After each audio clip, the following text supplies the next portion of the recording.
Question number हम आपका 23वां लगाते हैं। क्या कहता है, दो केस नलियाँ जिनके व्यास आपको क्रमशः बेटा 5 mm, 4 mm एक एक करके जल में खड़ी की जाती हैं। चलो जी, प्रत्येक नली में जल कितनी ऊंचाई तक चढ़ेगा। जी की वैल्यू आपको 9.8 मीटर प्रति सेकंड स्क्वायर का यूज़ करना है। जल का पृष्ठ तनाव कैपिटल टी की वैल्यू दे रखी है 7 × 10⁻² न्यूटन प्रति मीटर। कर लेंगे, बड़ा आसान है बेटा। तो बेटा सारा डाटा लिख चुके हैं हम लोग। पहली केस नली का व्यास D1 5 mm है, मिलीमीटर जिसको बोलेंगे। पहली केस नली की त्रिज्या का कैसे निकालेंगे, 5 का आधा कर देंगे, मतलब 2 का भाग दे देंगे। मिलीमीटर को मीटर में चेंज करने के लिए हम लोग क्या करेंगे कि बेटा हम 10⁻³ मीटर से गुणा कर लेंगे। जल का पृष्ठ तनाव कैपिटल टी की वैल्यू 7 × 10⁻² न्यूटन प्रति मीटर दे रखा। दूसरी केस नली का व्यास भी आप लोग चेंज कर लेंगे। दूसरी केस नली की त्रिज्या 4 का आधा 2 होता है। मिलीमीटर को मीटर में कन्वर्ट करने के लिए 10⁻³ मीटर से गुणा कर लेंगे। जी की वैल्यू आपके पास है ही बेटा 9.8 मीटर प्रति सेकंड स्क्वायर। जल का घनत्व आप रो की वैल्यू आप लोग जानते हैं बेटा 10⁻³ kg प्रति मीटर क्यूब। बस अब हम लोग क्या करेंगे, सबसे पहले पहली केस नली की ऊंचाई h निकाल लेंगे। ये फॉर्मूला सबको पता है बेटा, कंफर्म है तो सबको। दूसरी केस नली की ऊंचाई हम लोग निकाल लेंगे h1r1 = h2r2। तो सबसे पहले इसको सॉल्व करते हैं। पहली ऊंचाई निकालते हैं हम लोग, इसको आप r1 कह सकते हैं चाहे। तो बेटा बड़ा आसान है, कोई टेंशन करने वाली बात नहीं है। तो वैल्यू रखेंगे h1 = 2। टी की वैल्यू हमारे पास है बेटा 7 × 10⁻² न्यूटन, और ये आपका मीटर। और कॉस थीटा नास बीटा नहीं दे रखा, 0 डिग्री रख लेंगे। R1 की वैल्यू हमारे पास है बेटा 5/2 10⁻³ मीटर, और रो की वैल्यू है 10⁻³ kg, और ये आपका मीटर क्यूब बेटा। चलो जी, और जी की वैल्यू आप बेटा रखेंगे 9.8 मीटर प्रति सेकंड स्क्वायर। चलो जी,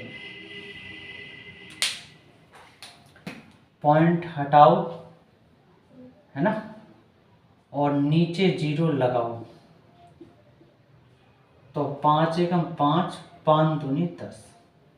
यहाँ तक के लिए बेटा इस 2 से इसको कैंसिल कर लेंगे। 2 एकम 2, 98 को 49 2 से कैंसिल कर देंगे। चलो, मीटर मीटर मीटर का स्क्वायर बनेगा तो मीटर की घात 1 बचेगी, क्योंकि 3 है तो मीटर मीटर मीटर का स्क्वायर, तो 3 घात में से 2 घात घट जाएंगी, मतलब कट जाएंगी, तो आपकी 1 घात बचेगी आपकी। ठीक, आगे उसके बाद हम क्या करेंगे बेटा, तो ये 2 आपका ऊपर चला जाएगा। या एक काम करो कि 2 एकम 2, और ये कट जाएगा 2 दूनी, मतलब 2 दूनी 4, 2 चौक 8, और 24.5 आप ऐसे कह सकते हैं, और आसान हो जाएगा। चलो जी, तो h1 = 7 दूनी 14,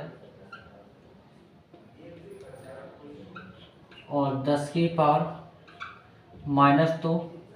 न्यूटन। cos 0 की वैल्यू 1 होती है बेटा, मैथ वाले बच्चे जानते हैं सब।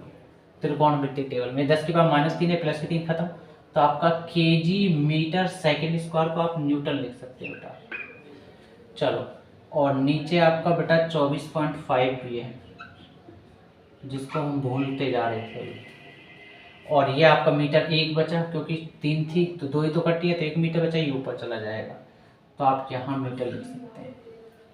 चलो जी, पॉइंट हटाओ, क्योंकि पॉइंट के पीछे 1 अंक है बेटा, तो ये 0 लग जाएगी यहाँ। चलो जी, 14 में गुणा कर लेंगे 10 की, तो आप h1 = बोलेंगे 14 दिशाएं में 140, और ये आपका 24 मतलब 245 न्यूटन से न्यूटन कैंसिल बेटा, 10⁻² आपका मीटर। और h1 = जब आप 140 में 245 का भाग दोगे बेटा तो आपका आएगा 0.57 गुणा 10⁻⁻2 मीटर। बात के लिए पॉइंट लेफ्ट से राइट ले जा रहे हैं, एक अंक सरका रहे हैं पॉइंट को, तो माइनस की एक पावर बनी, मतलब उल्टे हाथ से सीधे हाथ की तरफ LHS से RHS की तरफ ले जा रहे हैं पॉइंट को, एक अंक मतलब 5 और 7 के बीच में, तो माइनस की एक पावर बनती है, सबको पता है। या औरंगाबाद से बुलंदशहर तो भी कह सकते हैं आप लोग। तो कहने का मतलब मेरा सीधा सीधा ये है बेटा कि H1 = 5.7 माइनस की 2 पावर ये और 1 पावर ये बनेगी। अब माइनस माइनस जुड़ते चिन्ह माइनस आता है, तो माइनस की 3। और हम लोग मीटर को मिलीमीटर में चेंज करने के लिए बेटा 10⁻+3 से गुणा कर देंगे, तो ये मिलीमीटर में चेंज कर दिया। तो H1 = आपका 5.7, ये माइनस की 3 ये प्लस की 3, खत्म। आपका सिर्फ मिलीमीटर आपका आंसर आ जाएगा। तो दूसरी केस में क्यों चाहिए आपको, लिए फॉर्मूला है, तो H2 निकाल लेंगे, R2 गुणा में H2 के साथ तो भाग में आ जाएगा। तो आप कह सकते हैं कि H1 R1 आपका R2 और उधर आपका H2 बेटा। H1 की वैल्यू क्या रखेंगे हम लोग, जो मैं एक चीज़ बता दूं बेटा, इसको थोड़ा सा हम लोग और लिख लेते हैं, ये डायरेक्ट कर दिया मैंने यहाँ से थोड़ा सा, तो आप इसको इस तरीके से भी लिख सकते हैं कि 5.7 माइनस की एक पावर बनी थी, तो -2 माइनस है, क्योंकि माइनस माइनस जोड़ते हैं चिन्ह माइनस आता है, तो 10⁻³ मीटर, और मीटर को ही मिलीमीटर में कन्वर्ट किया। मैंने डायरेक्ट कर दिया था एक लाइन, आलस कर गया था, लेकिन आलस काम नहीं करा बेटा, फिर भी करना पड़ा हम लोगों को। तो एक लाइन बचाने के चक्कर में वो फिर भी वापस हमें लिखना पड़ा इस लाइन को। तो ये चीज़ मैं बता दूं कि आपको H1 की वैल्यू ये वाली रखनी है, ना कि मिलीमीटर वाली, आसान हो जाएगा कैलकुलेशन। तो कर लेंगे, बड़ा आसान है। तो H1 की वैल्यू ये वाली रखेंगे अब आप, तो 5.7 गुणा 10⁻³ मीटर, और R1 की वैल्यू ये वाली रखनी है बेटा, 5/2 गुणा 10⁻³ मीटर, और बटे में आपका चल रहा है बेटा R2 की वैल्यू 2 गुणा 10⁻³ मीटर, चलो जी। और उधर चल रहा है हमारा आपका H2। चलो, पॉइंट के पीछे एक अंक है तो बेटा 10 बन जाएगा, तो 5 एकम 5, 5 दूनी 10। चलो, मीटर एक मीटर से मीटर कैंसिल, तो आप कह सकते हैं कि H2 = 57, और 2 दूनी 4 दूनी 8, और 10⁻³ -3 जुड़ जाएंगे, चिन्ह माइनस माइनस जुड़ते हैं, माइनस चिन्ह नहीं आता, आप लोग जानते हैं, तो ये आपका मीटर। चलो, तो H2 = जब आप भाग देंगे 57 में 8 का, तो 7.1 आ जाएगा आपका। और 10 की पावर, एक चीज़ और भूल गए, 10⁻³ से यमराज क्या ले जाएंगे, तो इसे प्लस की 3 कौन करेगा बेटा, ठीक। तो माइनस की 6 ज़्यादा, प्लस की 3 कम है, चलिए माइनस की 3 पावर बची, और ये आपका मीटर। और बेटा एक चीज़ और बता दें हम आपको कि 7.2 गुणा मीटर को, इस मीटर को मिलीमीटर में चेंज करने के लिए हम लोगों ने क्या किया था, 10⁻³ मिलीमीटर से गुणा किया था, तो करना पड़ेगा इसका। तो 10⁻+3 मिलीमीटर, ये प्लस में पावर 3 है, ये माइनस में, ख़त्म। तो आप कह सकते हैं कि H2 = आपको 7.2 मिलीमीटर आपका आंसर आ जाएगा इस क्वेश्चन का। हम लोग बेटा आपका क्वेश्चन 24 करते हैं। एक केस नली में जल 5 सेंटीमीटर ऊपर चढ़ता है, H1 की वैल्यू दे रखी है। आगे, यदि एक अन्य केस नली की त्रिज्या इसकी आधी हो तो इसमें जल की ऊंचाई क्या होगी। बस कर लेंगे इसको भी हम लोग बेटा, तो कर लेंगे बेटा इसको। पहली केस नली में जल ऊपर चढ़ता है H1 इतना, दूसरी केस नली में जल की ऊंचाई H2 बराबर क्या।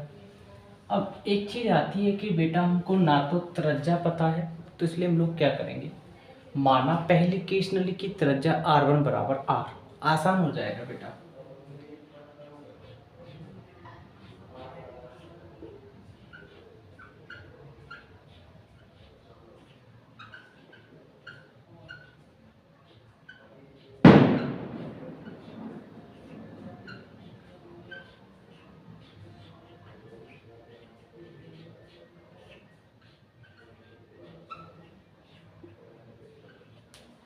और दूसरी केस नली की त्रिज्या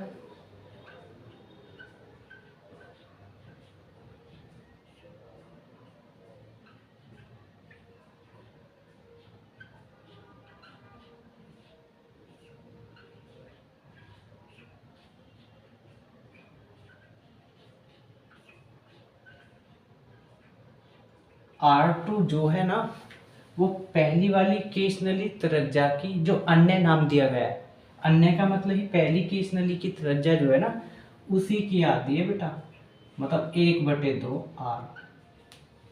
ये कहना चाह रहा है। फॉर्मूला हम लोग जानते हैं बेटा, H1R1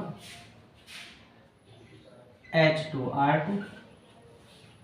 इसकी हेल्प से सॉल्व कर लेंगे हम लोग।